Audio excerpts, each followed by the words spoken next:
अस्सलाम वालेकुम स्टूडेंट्स। आज हम लोगों ने 9th क्लास फिजिक्स के चैप्टर नंबर 4 के न्यूमेरिकल प्रॉब्लम्स डिस्कस करने हैं और न्यूमेरिकल्स के लिए आपकी बुक का पेज नंबर 114 है। अगर आप देखें तो क्वेश्चन नंबर 1 में लिखा हुआ है calculate the torque acting on a spanner of length 2 centimetre to loose a nut by a force of 50 newton. आपको कह रहा है कि आपने टॉर्क कैलकुलेट करना है जो कि एक स्पैनर पर लग रहा है और स्पैनर की जो लेंथ है वो आपको गिवन है 20 सेंटीमीटर, ठीक है, और फोर्स जो है वो आपको गिवन है 50 न्यूटन और आपने जो है वो टॉर्क कैलकुलेट करना है। T1 मैं इसको कह देती हूँ। फिर लिखा हुआ है if the same nut is to be loosed up by a force of 100 newton. तो दो फोर्सेस गिवन है, पहले वाले को मैंने F1 कह दिया, दूसरे वाले को मैं F2 न्यूटन कह देती हूँ, ठीक है। और फिर कह रहे हैं कि what should be the length of the spanner.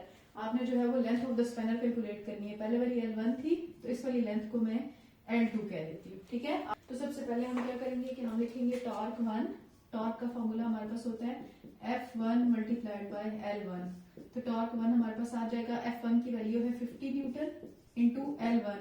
अब देखें ये वैल्यू हमें सेंटीमीटर्स में गिवन थी ना, तो हमें यहीं पे इसको मीटर में कन्वर्ट कर लेना चाहिए था, यानी कि 20 इंटू 10⁻⁻² मीटर्स लिखें या आप 20 को 100 से डिवाइड कर दें, दोनों तरीके से आप लिख सकते हैं। तो हम लिखेंगे 20 इंटू 10⁻² मीटर। यहाँ से जो है वो हमारे पास टॉर्क 1 आ जाएगा, ठीक है। अभी मैं कैलकुलेटर लेकर आती हूँ, फिर हम इसे सॉल्व करते हैं। सेकेंड नंबर पे हमने लेंथ 2 कैलकुलेट करनी है, तो हम लिखेंगे torque 2 is equal to F2 into L2, ठीक है। अब हमारे पास पहले हमने टॉर्क कैलकुलेट कर ली है, हम लिखेंगे torque is equal to,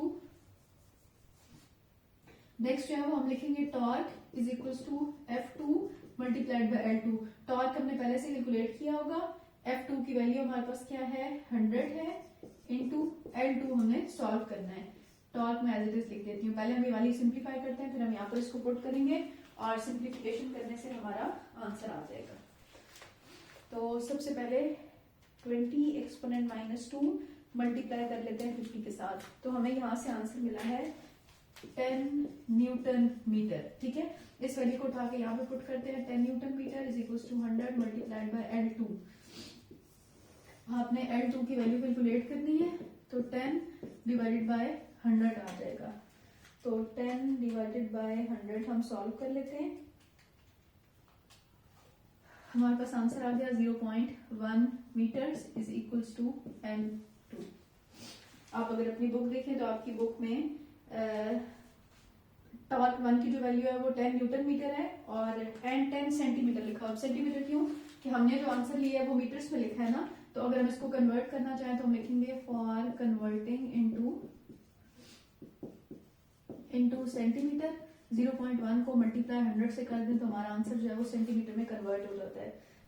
0.1 multiplied by 100 करें तो हमें मिल जाएगा 10 centimetre is equal to L2, ठीक है। नेक्स्ट हमारे पास क्वेश्चन नंबर 2 गिवन है और क्वेश्चन नंबर 2 के लिए अगर आप देखें तो वो आपसे कह रहा है कि जी a long uniform steel bar of length 1 metre. आपको जो है वो एक लॉन्ग यूनिफॉर्म स्टील बार है, उसकी लेंथ जो है वो 1 मीटर गिवन है, ठीक है। फिर लिखा हुआ है is balanced bye a pivot at its middle, कि वो जो लॉन्ग वायर है उसको आपने उसके मिडल पर पिवट पर बैलेंस किया हुआ है। Two masses M1 and M2 are suspended at a distance of 0.2 metre and 0.3 metre.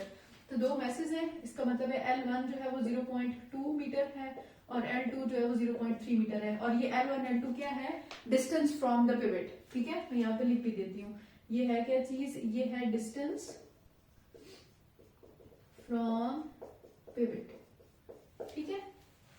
Next हमें कह रहे हैं कि जी ignore message of the steel bar if M1 is 0.6 kg find M2। M1 जो है वो 0.6 kg है, आपसे कह रहा है कि आपने जो है वो M2 फाइंड आउट करना है, ठीक है।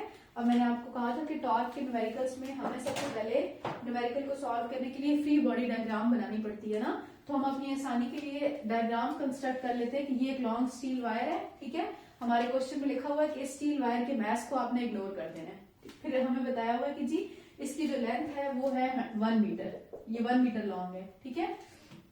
फिर आपसे कह रहा है कि पिवट पॉइंट पर आपने इसको बैलेंस करना है और बैलेंस करते हुए एक साइड पर मास M1 अटैच है और दूसरी साइड पर मास जो है वो m2 अटैच है, ठीक है।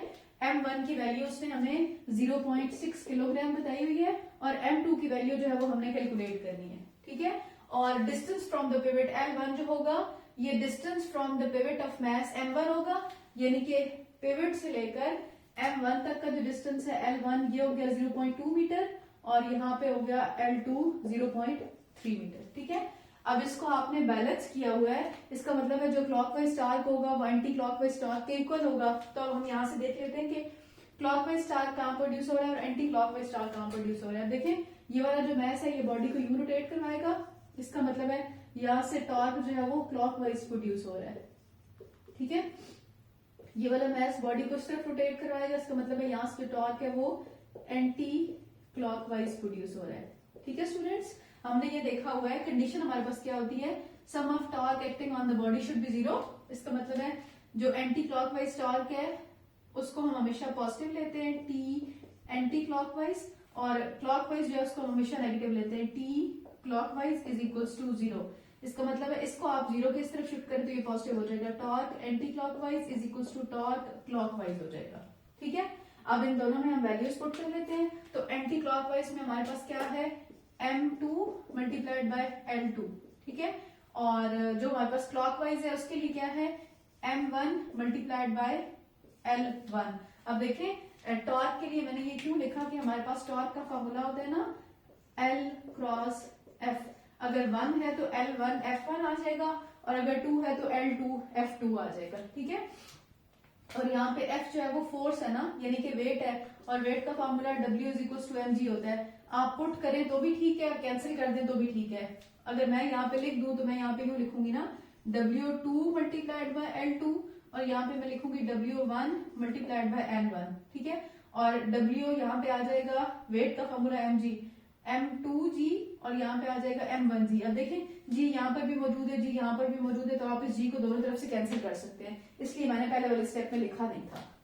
देन हमारे पास आ जाएगा m2 multiplied by L2 is equal to m1 multiplied by L1। अब हमने m2 कैलकुलेट करना था तो हमारे पास आ जाएगा m1 multiplied by L1 divide by L2।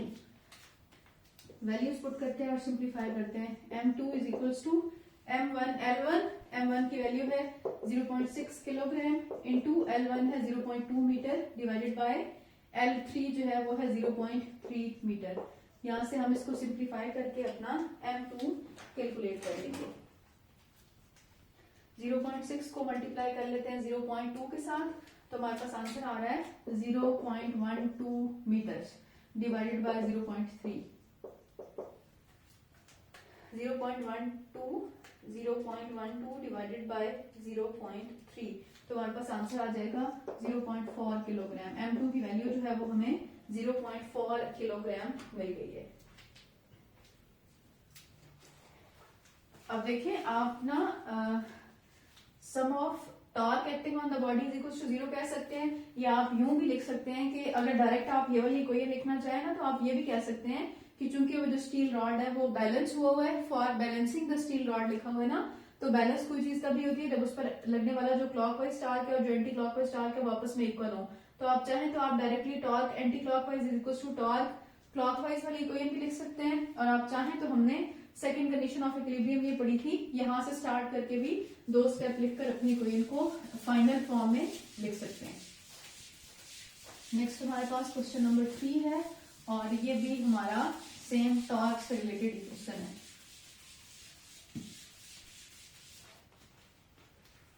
So question number 3 के डाटा में अगर देखें तो वो हमसे कह रहे हैं कि जी 2 message 250 grams and 100 grams are hanging at a position of 65 centimeter and 80 centimeter। ठीक है, हमारे पास क्वेश्चन नंबर 3 में 2 मैसेज है, M1 है और M2 है। ठीक है, M1 की वैल्यू हमें कितनी गिवन है 250 ग्राम्स और हमें गिवन है 100 ग्राम्स।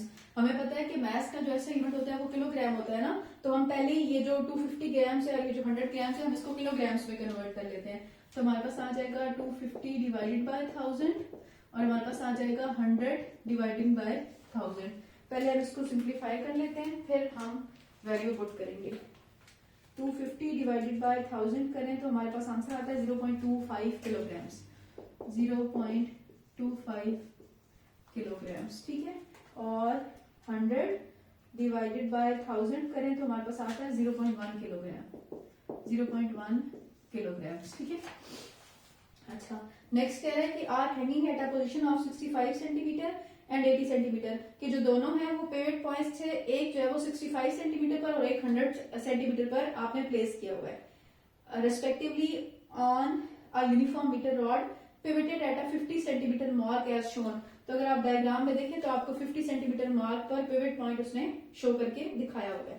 कह रहे हैं where should a third mass of 400 grams be position to balance the rod, कि हमारे पास एक थर्ड मैस है M3 और M3 की जो वैल्यू है वो है 400 ग्राम, ठीक है।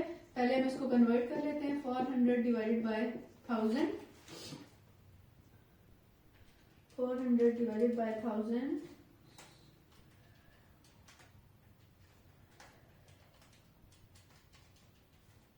तो हमारे पास आंसर आता है 0.4 किलोग्राम, ठीक है। अब आगे जो है वो हम इसको रीड करते हैं कि where should be a third mass of 400 gram be position to balance the rod. अगर आपने इस रॉड को बैलेंस करना है तो आपको थर्ड मैस जो है वो किस पोजीशन पर प्लेस करना होगा। तो आपकी बुक में जो फिगर बनी हुई है ना, पहले हम वो फिगर बना लेते हैं, फिर फिगर से हमें बहुत सारा डाटा लिखने को मिलेगा, फिर हम इसके सोल्यूशन की तरफ चलेंगे। यहाँ पे जो है वो 50 सेंटीमीटर मार्क है और यहाँ पे जो है वो एक पिवट पॉइंट लगा हुआ है, ठीक है। और फिर वो आपको बता रहा है कि जी जो मैस M1 है ना वो ये 60 है, ये 70 है, ये 80 है, तो वो इन दोनों के दरमियान में मैस M1 उसने रखा हुआ है और फिर जो मैस M2 है वो एग्जैक्ट 80 ग्राम्स पर उसने M2 लिखा हुआ है, ठीक है। अब यहाँ पे मैं आपको याद करा दूं एक बात कि देखिए टॉर्क के फॉर्मूले में हमने क्या पढ़ा होता है, torque is equal to R cross F करें या आप एल क्रॉस एफ कहें, बात एक ही जैसी होती है, ठीक है। और हमने पढ़ा होता है कि ये जो एफ है ये फोर्स है और ये जो एल है ये पर मोमेंट आर्म, इस एल को हम बोलते हैं, फॉर्मूला में हमने पढ़ा है, इसको हम बोलते हैं ये मोमेंट आर्म है। और ये मोमेंट आर्म होता क्या है, perpendicular distance between line of action of force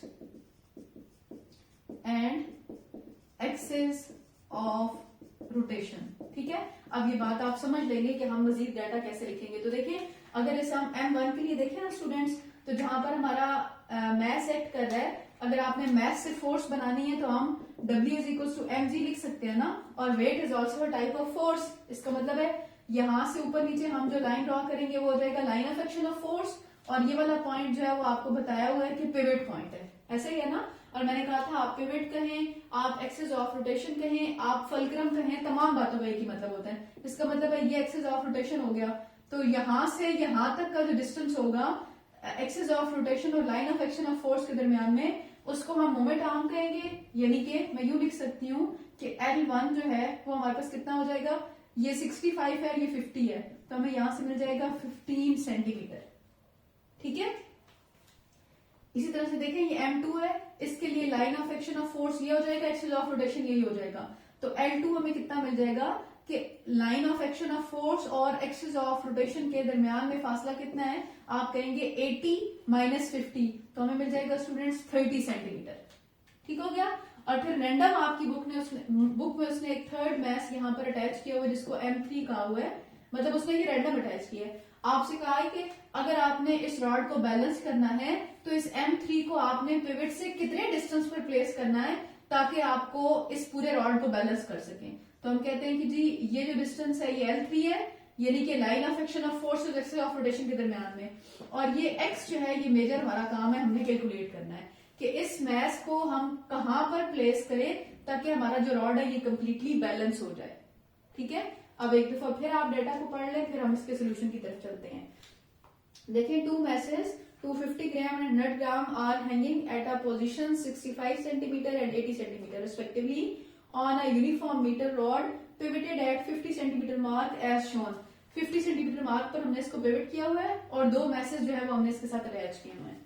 फिर कह रहा है कि जी where should a third mass of 400 gram be position to balance the rod, कि अगर आपने इस रॉड को बैलेंस करना है तो आपको एक थर्ड मैस जो है वो कहां पर प्लेस करना पड़ेगा, ठीक है। तो सबसे पहले तो हम जो है वो यहाँ पर सेम क्वेश्चन नंबर 2 की तरह सम ऑफ क्लॉकवाइज टॉर्क और एंटी क्लॉकवाइज टॉर्क वाली कंडीशन लगाएंगे, फिर हम उसको सिंप्लीफाई करके अपने सोल्यूशन की तरफ चलेंगे। तो देखिए अगर आप यहां से देखें तो ये जो मैस है, ये जो वेट है, ये इस तरह से टॉर्क प्रोड्यूस करवा रहे हैं ना, यानी कि T1 जो है ये क्लॉकवाइज हो गया, ठीक है। इसी तरह से ये जो दूसरा मैस है ये भी बॉडी को यू रोटेट करवाएगा, इसका मतलब है स्टूडेंट्स T2 जो है ये भी हो गया क्लॉकवाइज। और ये जो मैस है ये बॉडी को इस तरफ से रोटेट करवाएगा, इसका मतलब है T3 हो गया एंटी क्लॉकवाइज। सही है। अब आपकी मर्जी है तो आप sum of torque is equal to 0 लिखें या sum of clockwise torque is equal to anti clockwise torque लिखें, जैसे आपको दिल करता है। तो मैं यहां पर अब इस तरह से लिखूंगी कि torque anticlockwise is equal to torque clockwise, ठीक है। अब एंटी क्लॉकवाइज वाला टॉर्क मेरे पास एक ही है और टॉर्क का फॉर्मूला क्या होता है, F मल्टीप्लाइड बाय L, ठीक हो गया। अब ये एंटी क्लॉकवाइज वाला टॉर्क है, इसके साथ हमने 3 लिखा हुआ है ना, तो मैं लिखूंगी F3 मल्टीप्लाइड बाय L3, सही हो गया। इस तरह से जो क्लॉकवाइज वाला टॉर्क है वो M1 है और M2 है, इसका मतलब है मेरे पास आ जाएगा F1 multiplied by L1 plus 2 torques इस साइड पे लग रहे हैं ना, 2 मैसेज है, इसका मतलब इन दोनों का अलग अलग टॉर्क होगा, तो F2 मल्टीप्लाइड बाय L2 आ जाएगा, ठीक है। अब यहाँ पे जो फोर्स है वो कौन सी फोर्स है, फोर्स यहाँ पर वेट किया, तो हम लिखेंगे W3 इंटू L3, हम लिखेंगे W1 इंटू L1 और हम लिखेंगे स्टूडेंट्स W2 इंटू L2। अगर किसी के माइंड में ये बात आ रही है कि F को W से रिप्लेस क्यों किया, तो इसलिए किया कि टॉर्क का general formula force into moment arm होता है। इस केस में जो फोर्स लग रही है वो कौन सी है, वेट की फोर्स है, बिकॉज मैथ से हम वेट बना सकते हैं, इसलिए मैंने इस तरह से इसको लिख दिया है। अब हम फॉर्मूले को ओपन करते हैं तो हमारे पास हो जाएगा M3G मल्टीप्लाइड बाय L3, यहाँ से हो जाएगा M1G मल्टीप्लाइड बाय L1 और यहाँ से हो जाएगा M2G मल्टीप्लाइड बाय L2। अब सेम वही बात है, G यहाँ पर भी है, G यहाँ पर भी है, आप यहाँ से भी G को और इन दोनों टर्म्स से कॉमन लेकर कैंसिल कर सकते हैं, तो मैंने डायरेक्टली G को कैंसिल कर दिया, मेरे पास बच गया M3 इंटू L3, मेरे पास बन गया M1 इंटू L1 और M2 इंटू L2, ठीक है। एक सेकेंड जस्ट मैं देख लूं कि ये बोर्ड नजर आ रहा है या नहीं, ठीक है। नेक्स्ट हम इसी में वैल्यूज पुट करते हैं और रीअरेंज करके अपना L3 जो है वो कैलकुलेट करेंगे।